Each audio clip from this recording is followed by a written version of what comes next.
Ayan, marami sila nagpapanggalit na galit na nga ako. Ayan na, mga fake account, ganyan, dami.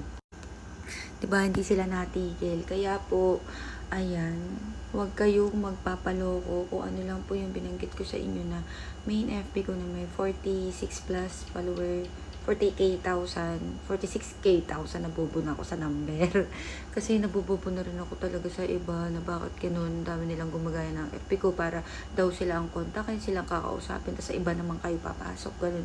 Kaya kung gusto nyo talaga sa akin pumasok sa agency ko is dapat marunong kayo mag-stock pag may time.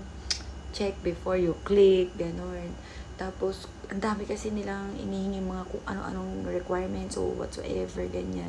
May pinapagawa, hindi naman ganun. So, ayun lang guys. Kaya, para may idea kayo, okay? So, ayun lang, okay? Follow for more and comment kayo dito sa video ko na to.